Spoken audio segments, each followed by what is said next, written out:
যোৰহাটৰ নিমাতীঘাটত মহাবাহু ব্ৰহ্মপুত্ৰৰ পাৰত ভোগ দি পূজা অৰ্চনা মাজুলীৰ ভকত বৈষ্ণৱৰ।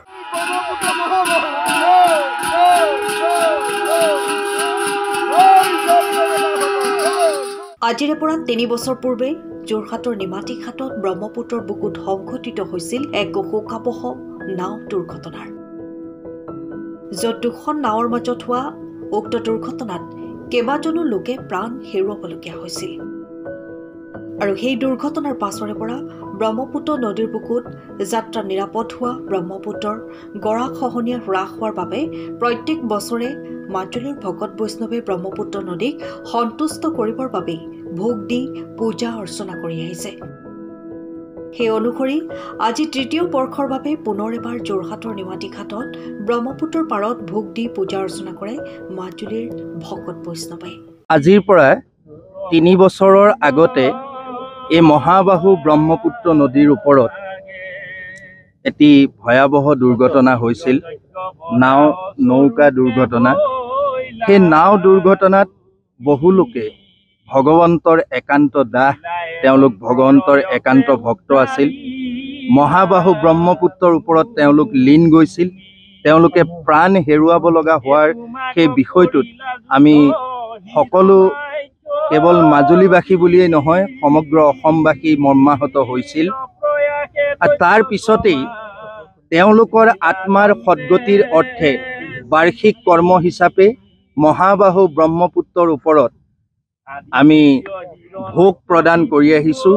পূজা অৰ্চনা, নাম পাঠ সম্পূৰ্ণ আধ্যাত্মিক বৈদিক মাৰ্গেৰে সৈতে এই কৰ্মভাগী কৰা হয়। প্ৰতি বছৰেই বাৰ্ষিক কৰ্ম হিচাপে এই কৰ্মভাগী কৰাৰ উপৰিও এটি বিশেষ উল্লেখযোগ্য কথা যে মাজুলীৰ বকুৰা গাঁৱৰ এজন সন্মানীয় ব্যক্তি, তেখেতৰ নাম হৈছে পূৰ্ণ ভূঞা। তেখেত ইতিমধ্যে আমাৰ মাজত উপস্থিত আছে। তো তেখেতে সপোন দেখিছিল যে এই কৰ্মভাগ প্ৰতি বছৰে ব্ৰহ্মপুত্ৰ নদীৰ কাষত ব্ৰহ্মপুত্ৰ বাবাক পূজা অৰ্চনা এই কৰ্মভাগ কৰিব লাগে বুলি তেখেতক সপোনত দেখুওৱা হৈছিল। আৰু তেখেতে প্ৰথম অৱস্থাত এই বিষয়টোৰ ওপৰত বৰ বিশেষ গুৰুত্ব দিয়া নাছিল। তাৰ পিছতেই আমি জনাৰ মতে তেখেতে 10-15 দিনৰ পিছত পুনৰ সপোন দেখিলে যে তেখেতে এই কৰ্মভাগ এনেধৰণে কৰিব লাগে। এতিয়া সেই সপোন দেখুওৱা, সেই যিটো তেখেতৰ সপোন দেখা সেই যিটো ক্ৰিয়া, সেই ক্ৰিয়াটো ভগৱন্তৰেই কিবা লীলা বুলি আমি অনুভৱ কৰি আজি বাৰ্ষিক কৰ্ম হিচাপে আমি 3 বছৰ এই কৰ্মভাগ কৰি আহিছোঁ।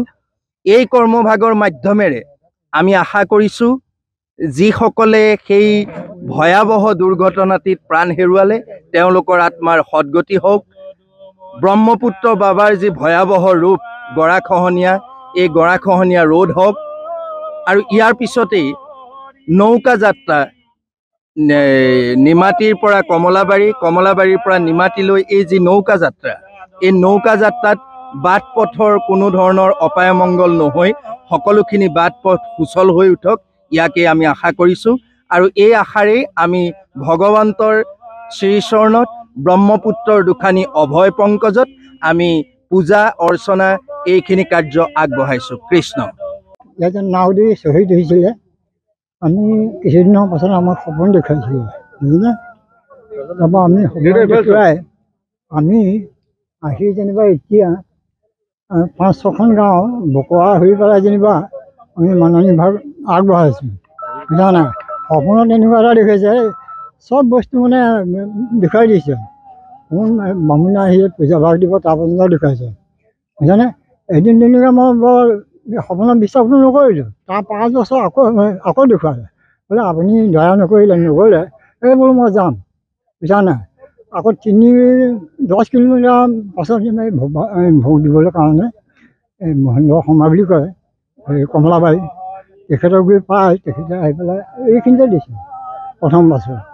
তাৰপৰা দ্বিতীয় মাজৰ বছৰ ইয়াত দিলোঁ, তাৰপৰা আজি ইয়াত দিলোঁ, 3 বছৰ হৈ গ'ল, বুজানে। তেখেতে অন্ত নহয়, যেতিয়া ব্ৰহ্মপুত্ৰ বাবা আমি আশীৰ্বাদ বিচাৰিছোঁ, তেখেতে আমাক যদি সকলোৱে নিমাতীঘাট কমলাবাৰী ঘাট চলাচল যদি যাতায়াতটো অনুগ্ৰহ কৰে আমি বৰ উপকৃত হ'ম বুলি ভাবি লৈছোঁ। সপোনত কোন আহিছে? সপোনত এই সেয়া জলনাৰায়ণ নহয়, বেলেগ এজনে গৈ পেলাই দেখুৱাইছিলে। আমি তেখেতে মানে এবাৰ নহয় দুবাৰকৈ দেখুৱাইছিলে। প্ৰথমবাৰ মই বৰ বিশ্বাস নকৰিলোঁ, বিশ্বাস মানে সেই সপোনত দেখিলোঁ আৰু তাৰপৰা আকৌ আকৌ 15-20 দিনৰ পাছত আকৌ দেখুৱালে, বোলে আপোনালোকে হেৰি নকৰিলে কিন্তু অতি সোনকালে মানুহ বিভাগ দি দিয়ক। এই যে ঘটনাটো হৈছিলে এক্সিডেণ্টটো, তাৰ কিমান দিনৰ পিছত আপুনি সপোনত দেখিছে? তাৰ প্ৰায় 20 দিন 25 দিনমান হ'ল, বৰ সেইটো তাৰিখেই নাই। তেতিয়া আহি সেইখিনি দিছিলোঁ প্ৰথম বছৰ। এবাৰ কেই নম্বৰ বৰ্ষ? এতিয়া আজি 3 নম্বৰ। আপোনালোকৰ ঘৰ মই মাজুলী বোকাগাঁও আউনীআটী সত্ৰৰ কাষতে। তাকে সিমানেকৈ আৰু। ঠিক আছে দিয়ক। সময়ৰ খবৰ সময়ত পাবলৈ ফ'ল' কৰক টাইম অফ আছাম।